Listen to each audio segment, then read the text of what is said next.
It's the A to Z podcast. I'm Anthony Zanni. I'm here with John Wilkins. He's a fitness equipment inventor. Freaking awesome, man. John, Arite by JW. How are you, brother? Thank you for being here. Good, man. I'm so happy and so blessed to be here. I It's a appreciate pleasure. it. My pleasure, man. My pleasure. So let's get started, man. I want to talk. I want to get right into it, right? The Uh-huh. finisher by JW. How did you come up with this? Tell me all about it, man. Even the name Arite by JW, it's amazing. Tell me all about it.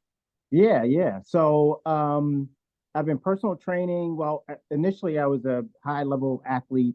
I played a little bit of pro football, boxed at about 15, PAL amateur fights, and I did some bodybuilding. And the consensus behind what I was doing was that I'm just more functional than, anything. So I didn't like traditional lifting. It hurt my back, it hurt my knees and my ankles, and it was just, I got so strong, everything was just killing my joints. So I wanted to really come up with some sort of a foundation as to how I and my clients and my kids that I train could build the inside out, build their bodies from the inside out. And when they do have to do those big lifts, that they had something, with a big, large muscle to bind to. Right. So about when my son was about 5 years old, I started doing some little things with him. And as he got a little older, I was like, well, how can this kid's body, his legs were so big, his butt was so big. How can I get the upper body to match that? And that's when I started doing all that functional training. And it was, started out with outside obstacles. It started out with taking straps and putting it on his ankles and making him go in a push-up position and walking on his hands to achieve obstacles like he was doing with his legs. Yeah. Fast forward, he ended up being this huge athlete. He played at Colgate. My other son played at Rutgers.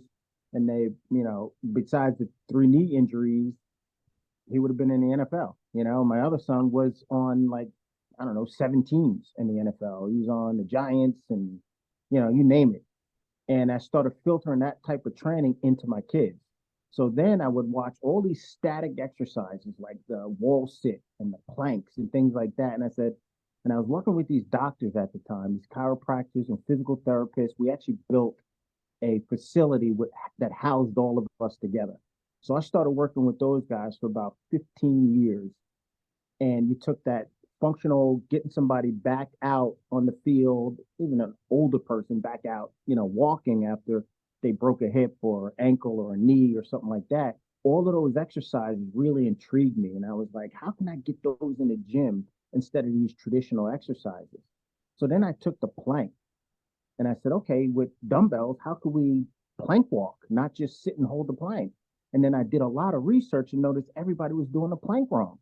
You're supposed to lengthen the back and push the abs up into as far as you can into that spine Right.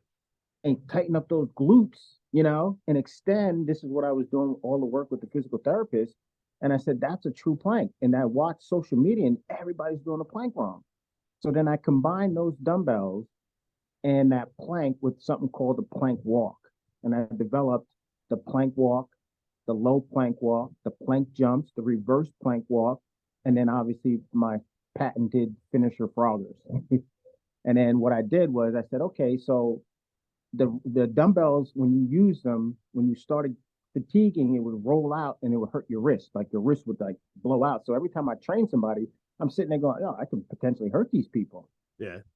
So one day, honest to God, I was in bed and that my brain is going. I woke up in the middle of the night and this overwhelming warm feeling came through my body. And I knew it was God speaking to me. I got up and I got a notebook and I started drawing out the finisher, Wow. which initially was called the beginner, because I felt like in the beginning of all your strength training programs, you're supposed to work from the core out. Mhm. But then nobody could finish the workout. So then we started calling it the finisher. So I was like, all right, well, we'll change the name. So we got a trademark on the beginner and we got a patent on the beginner. So we had to do it all over to Oh get the God. patent on the finisher. So then I patented 7 different variations so nobody take the tool from me. Right. And it came from, closing it up to the pipe going through the, I mean, it's so integral. The piece is, I mean, people look at it and they, oh, why is it so expensive? And I'm like, yo, this piece is the same metal is holding up a building. It's a commercial, legit piece that you have to weld together and then paint and powder coat, and it goes through a whole process. I didn't make up the process. I would love it to be $10, but it's not, Sure. Right. And so after I developed that, I said, well, maybe I can market this thing and help the world, because I knew what it was doing for my clients. Yeah. We went through the whole, you go through the physical part, then you go through the mental part, and the piece that we didn't know was the emotional part. Is once you said, I can do this, the physical died out, the mental died out, and then people would quit. Some people would cry. And I'm like, what's going on here? So we did further studies. And what we were finding out was the emotional component of this whole thing was really the piece that we were searching for. Like, how do we get somebody to first believe it and then work towards it and achieve greatness in every aspect of our lives, not just sports? And then I came to the gym and I said, hey, kids, guess what? All my clients, I said, I need a name for this thing.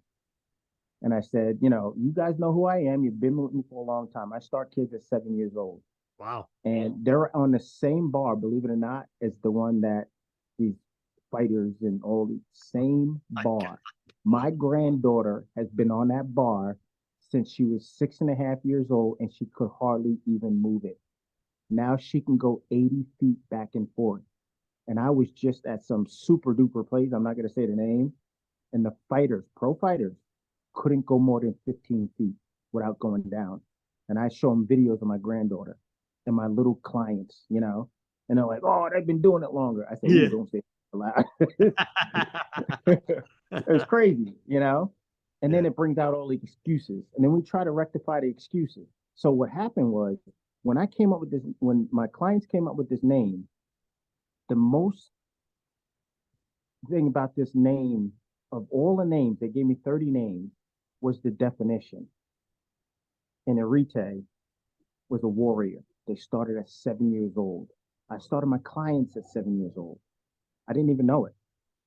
And then it means excellence, reaching one's full potential. And there's a bunch of definitions off of that, but I was sold on that. Yeah, and the kid that came up with it, the contest was $100. He didn't even want the $100. He just wanted to be known as the guy that created the word for me. This kid Matt. So I mean, it's going well. I love it. I do it every day. I actually stop all of my other training, except for just this functional training. That's how much it hits everything.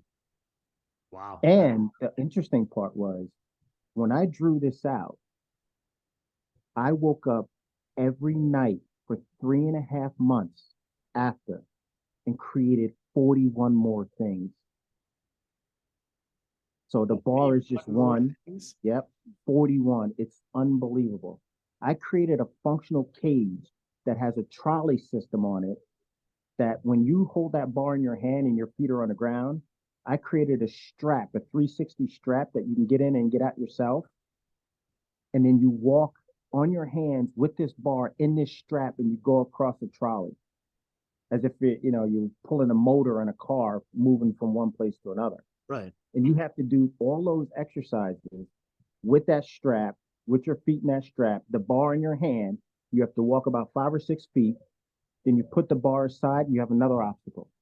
Then you walk a little bit more, you got another obstacle. And I came up with all these obstacles. There's no way. I mean, I'm 54 years old. Why is it coming to me now? Yeah. I don't know. It's just unbelievable. My wife and I, we feel blessed. She's the one that videos while we're on the road. She's in the room. We're in the room. And it's so interesting that it's wrestling season. Mm-hmm. How am I in 20, 30 schools during wrestling season? No coach wants to talk to anybody during wrestling season. Yeah. But we're in there. We're in front of 60 kids, 20 females, 40 guys, and I do my spiel on how I came up with it, why I came up with it, how it can help them, and how it makes me feel to go out and serve people. And it's unbelievable. That's incredible. That's an incredible story. You've obviously been a man of God for a long time now. How is that important to you, and how is that helping your business? I mean, you were just saying how it came to you in the middle of the night, and you truly Yeah. believe it was Yeah. God speaking to you. So when I was younger, I was forced to go to church, just like, Baptists and Baptist evangelists and all that stuff. I actually really liked the stories of church. They would tell these stories that God walked here and did this and did that. And then for a while, I fell out of it.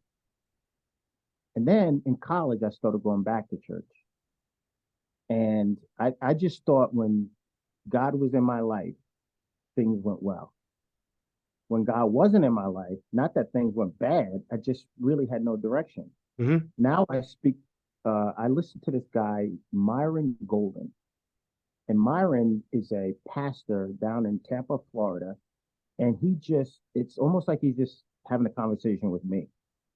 And then it's up to me to get those verses in those chapters and make them a part of my speech when I'm out there, because it really has a lot to relate. This bar has a lot, it relates to so many different things for kids. And I don't really have to mention God. I don't really have to mention church. I don't have to mention a lot of that stuff. They start mentioning it to me, you know? Like, Yeah. how did you learn that? How did you figure this out?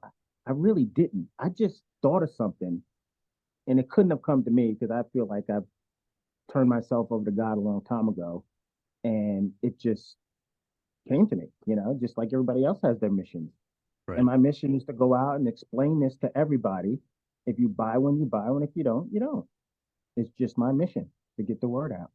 Yeah. And so now you do motivational speaking for these kids too. I mean, just hearing you talk for the last 10 minutes, I mean, I'd be all in Yeah. on it anytime you're speaking to me. When did that come about? When did the motivational speaking come about? Was it prior to inventing this or after? It was actually behind closed doors. Like, I have clients that come in, and moms and dads bring their kids to me because they know that the kid is going to learn something in life. Because when they come in for a consultation, it's usually because one of my clients has told them, because I don't advertise or anything like that. So I like word of mouth. Somebody told you to come, you know how I work, and this is what's going to happen. And I always tell a parent, listen, we're on a team. Okay. You can't do everything, and I can't do everything. On your team, you have your teachers, you have your parents, you have your trainers, and they all have to give the proper message to your child. And if they're not, you got to get rid of them. And that message has to have something to do with making these kids fine adults and making them believe that they can achieve anything in life if you really go for it. Because I was not told that. I was in remedial classes.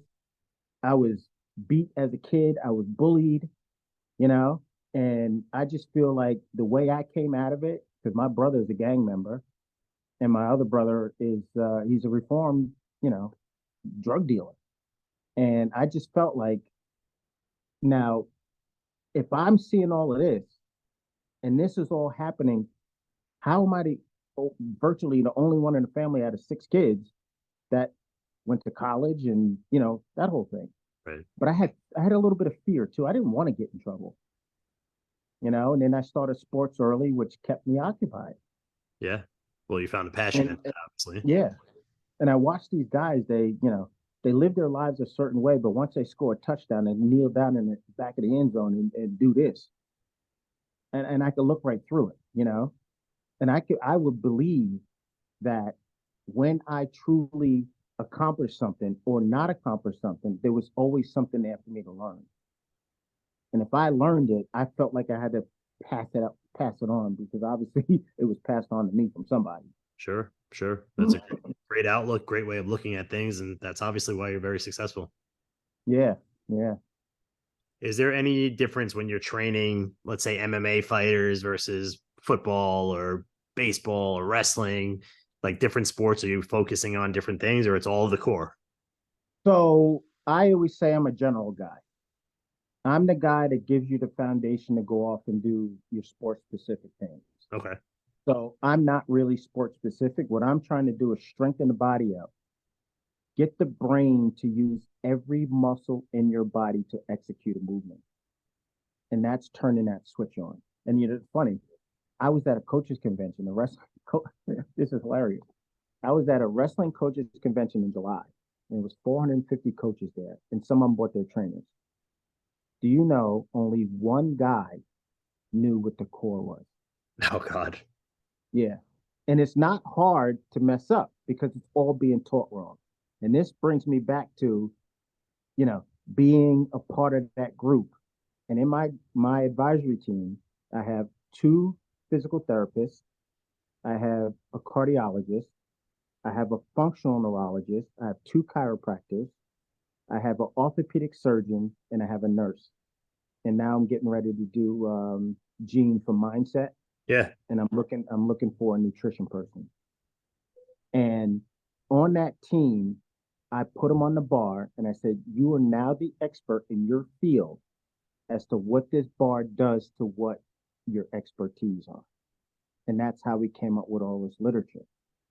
So when I go, let's say I went to Clemson and the head football coach has his arms folded. He don't want to hear anything I have to say. But meanwhile, I'm presenting him with a bar that I'm not going to be teaching his team. I'm going Right. to be teaching him. So he becomes the guy who teaches the team. Mhm. And then they say, wow, what a great trainer because he found something that, you know, I'm sure they didn't do that to the medicine ball, rogue medicine ball. Did they, you know what I mean? It's crazy to me. But I have something that is intimidating to them. So what I do is part of my speech, to answer your question from before, my speech is first the reading materials. You have to read that material first before I come because it lets that guard down. It gets rid of that ego for the coach and for the trainers. Mm. And then once they allow me in that room, they've already heard me on the phone or even in person what I'm about and what I'm about to teach. So they want their kids to feed off of that and listen to it. Once I get them to listen to it and feed off of it, I have 100% of all of those kids in that room wanting to try to make themselves better. That's incredible. So when I teach the core, I teach it to young kids because now they can grow up Yeah. teaching other people things. And I make it very simple. I said, take an apple and I core out the whole apple. I say in the middle, it's all corded out. Everything around what I cored out is called your core. Mhm. So your core actually starts from your neck and goes all the way through your pelvic area. It's all those integral muscles around your spine. Right. And most times, the only way you would get to them if you need a surgery and a doctor cut through them. So Yeah. that's what we're trying to do. We're trying to go so deep that we create these little warriors, you know, or older warriors. I have guys on there that's 70 something years old. You know, I've this morning I had a guy on it, he's 66. And he does, I think, about 30 feet forward, 30 feet back one time. But we started out at 2 feet, you know, and if it hits your whole body and recruits all your muscles, why are we doing all the other stuff? You know? You're absolutely You right. I know? mean, it's so important. I mean, man, you got me wanting to train my core right now. I mean, just sitting here and listening to you, it's very important and it is connected to everything, man. So Yeah, I think you're spot on with where you're going. It is fascinating that this isn't really taught. You know what I yeah, mean? This isn't something that's taught. Like I coach high school baseball. I've been coaching high school baseball since 2007. It's not something like these kids, they barely know how to stretch. You know, right. nobody's focusing on core. Stretching is kind of like a lost art to Yeah, most sports. So yeah, it's very interesting that, and I think you're right. The younger you teach them, the more they're going to gain from it, the more they're going to understand, and the more they're going to listen to their body. Their body's going to be treating right. them right, and they're going to want to continue doing that. So Yeah. it's fantastic what you do, man. I'm really excited to see how far you Thank go. you. Did you ever bring this to Shark Tank or anything like that? I didn't bring it to Shark Tank yet. It's really we started building them not this summer, the summer before. Hmm. We went through 7 prototypes to get what we wanted, and that took almost a year. So my wife and I went, our first gig was the Pentagon Wow. Wow. in August because I knew somebody in the Pentagon and he didn't know what I did. And I said, get me in and I'll show you. So we had a bunch of guys around, these ex-Navy SEALs, or I guess they're always Navy SEALs, and these other guys, and they couldn't finish. They were actually upset with me. How come, can you do it? And I'm like, I tell you, I can't do it. I mean, I could do the whole program, but I can't do it as much as I'm telling you. Yeah. But I'm telling you this because if you finish the whole thing, you're going to get a chrome dip one that you can put on your shelf and say, I finished this because there's 0 people who ever made it past the first part. Wow. Yeah. Wow. I'm telling you, I've got, it's right now, it's at the Olympic Training Center with Braxton Amos. Damn. Quincy Monday has one. We got Ian Parker. I got about 5 or 6 Navy SEALs that have been on it. I have so many CrossFit guys, wrestlers, football, and the football players are the worst because all they do is power movements. Mhm. Like I'll lose a guy for a couple of minutes. I'll lose the football player for the entire session. Wow. He pumps up, he swells up, and then he lays on the floor and he can't get up because it's just heavy lifts in football. Yeah. It's everybody wants that big hit, you know.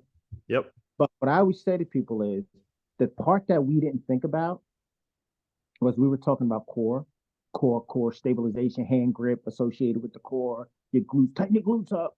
Guess what the most important thing was on this actually? What? The push off muscles, the anterior tibialis muscle. And the opposing muscle is the gastrocnemius and the soleus going into the Achilles. So in that position, in that plank position, pushing off. Can you think of any sport that doesn't push off? So it's great for track runners, great for tennis players. It's great for running backs. It's great for every single sport in that For push sure. off position. Yeah, of course. Because everybody that's trying to get faster is doing what? Vertical jump rope.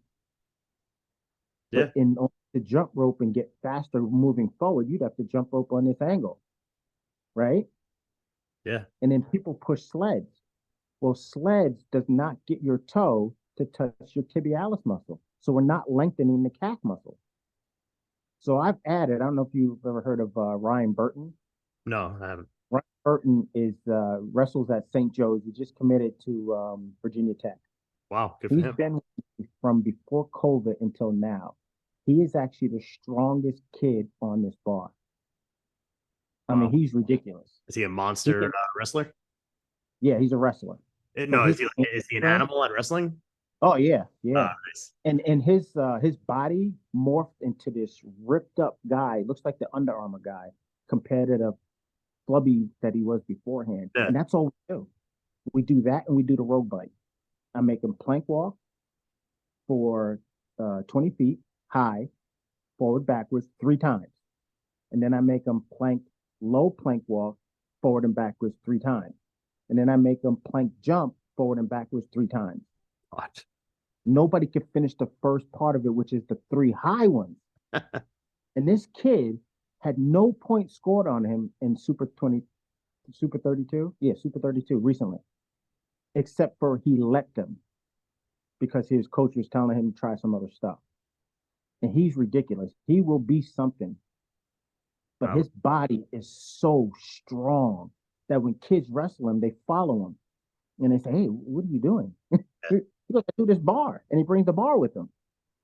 And during the season, if he wrestles and he pins somebody in the first period, he's got to get on the bar in front of everybody. Because if he continues doing it, by the time he gets to the States, he'll actually be out of shape. Yeah. He's never wrestled later than that. Wow. And I'll tell you something quick about baseball. I had a kid, he plays Division III baseball. Mm.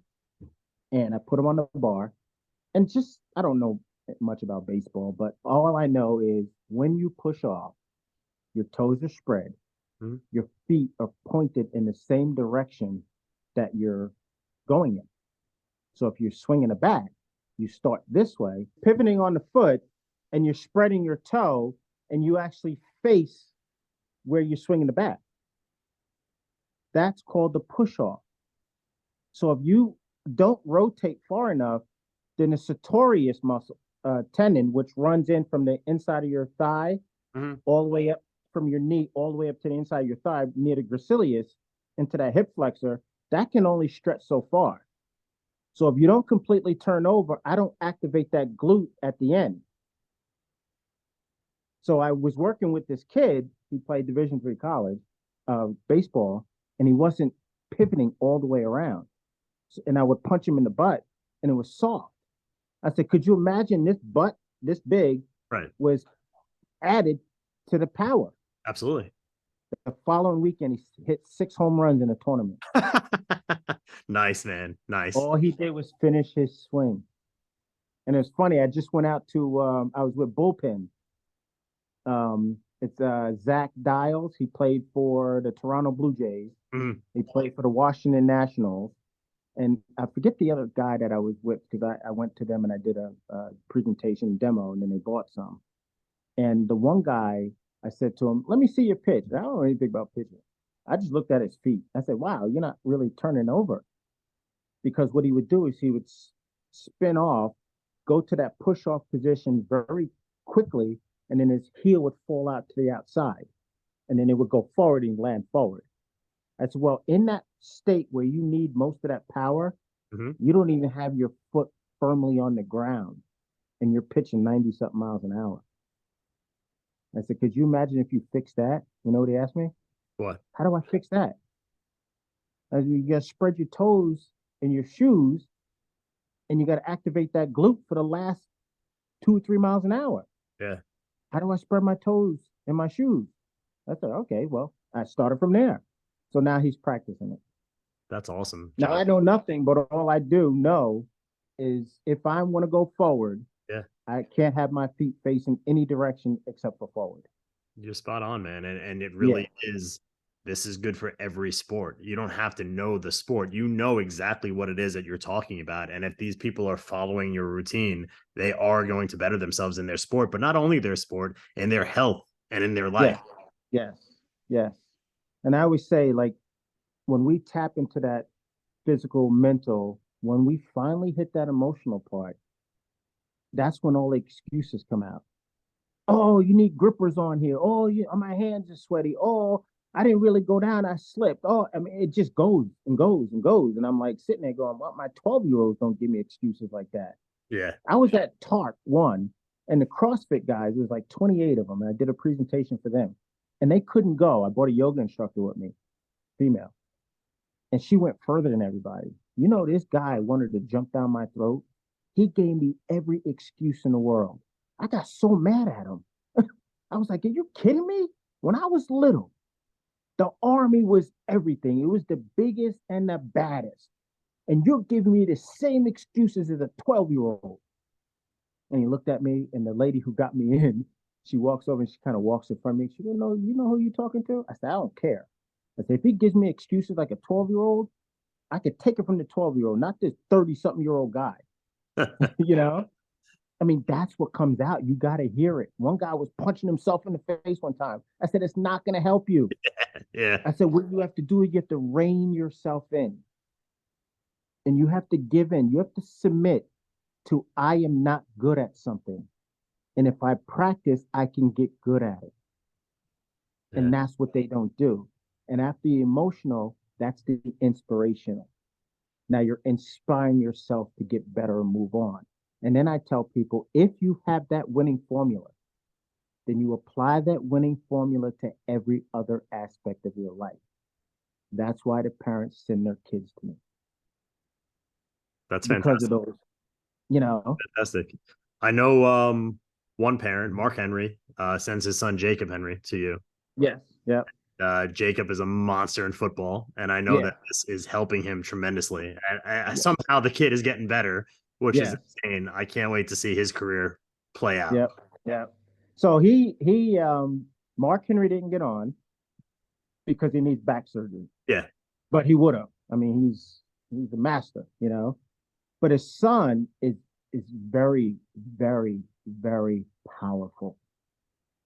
And I can picture him exploding into somebody, driving them 50 feet back, but running past the guy with the football. And the Yeah. guy goes, that's how powerful he is. So if I can add that element in that push off, because he ran a 5.2, a guy like him should be running a 4.9. So when he got on and I started working with him, I noticed he had so much explosive power, but his feet weren't doing anything. His upper body was hammering and the feet weren't coming along with it. So for me, the functional neurology part is the brain is not connecting to those shins, not connecting to those calves. His feet stayed in this position and they were trying to go like that. I need them to go like this. And if I get him to do that, he'll run a 4.9. And I believe he's 6'1". He's a big kid. I mean, can you imagine him running at you 4.9 speed? Yeah, a 4.8. Because I had this guy, Matt Hill, a long time ago, before I even had this bar. He got released from the Dallas Cowboys. He ran a 4.69 40 free safety. He was a big safety at that time. This was like maybe 10 or so years ago. And he came to me for the summer because he needed to stay in shape in case the team called him. So we did plank walks and plank walks and plank walks and plank walks. Well, the Denver Broncos called him up. They ran his 40, ran a 4.53. Damn. And he called me up. And that, again, we didn't think about that part. We were just thinking grip, tackling, coming through somebody, use the core, use every muscle. That's when I discovered that push off. I was like, wow, And then I went to the Cincinnati Reds, TJ Anton. He's a pitcher for the Cincinnati Reds. We met him at Cobra Sports and Dallas, Texas, a couple weeks ago. And I knew just by this one guy that worked for him, I forget where he played, but his toes were almost hitting the shins when he was doing his plank walks. First time I've ever seen it. And I leaned down to him. I said, "You're fast, aren't you?" And TJ said, "Yo, he's probably one of the fastest out there. He's the fastest guy I ever met." And I was like, "Absolutely." I could tell that he was fast just by his movements. Jeez. Because that push off is just so important. And what I have to do is I have to get in my car and I have to go, because it's funny when people look at the Instagram. When I first started my Instagram, it was my client. So I had Elijah. Elijah, he wrestled for Indiana. He was a 4-time Big Ten All-American. And I was talking to him about the bar at the coaches convention, and he was supposed to come down the next morning and train with us. And I told him, "Hey, take a look at my Instagram." So he looked at the Instagram, never came down. So I called him up and said, "Where are you?" He goes, "Oh, be honest with you, man." He says, you've been talking it up, and I understand, but I'm a workout guy, man. And he says, "I was looking at your Instagram, you got little kids on it, and I was just questioning, like, how good is it?" I said, "Do me a favor, just come downstairs." So he came down. He did a high plank walk for 20 feet and couldn't make his way back. And he was, I said, "Now you respect the kids that were doing it. It's the same size bar." "No, it ain't. It's not the same size bar." By the time I got done with him, he was sitting on the floor with his hands folded like this, and all he could do was shake his head. And now he's still trying to master it. That's awesome. Yep. This is fascinating, man. I love the stories. I wish you nothing but the most success. I mean, you're well on your way, brother. And I think you know that already. I mean, you're meeting with big time people. People are starting to recognize what you do. You bring a ton to someone, and a ton of leadership too, man. Like, you're really fun to talk to. You're very dedicated with what you do. The sky's the limit. The sky is the absolute limit. And you're gonna see, what's scary is you're gonna see better athletes come from this. Right. And that's scary to think about. It really is. In football and wrestling and baseball, like, just, you're going to start seeing better athletes coming because of your technique. And then people are going to try to pioneer something else. But I think you hit it on the head with the core, man. It was an untapped thing. And congratulations with that. Yeah. Thank you. Thank you. I appreciate it. I'm just blessed. I can't believe it. Yeah. How do I get into wrestling rooms during wrestling season? It's impossible. This has been the A to Z podcast with John Wilkins. Thank you so much for being on, man. We learned a lot. We're going to have your links all over our website, and hopefully get you a lot more buys. But congratulations with all your success, brother. Thank you. I appreciate everything. I just appreciate it.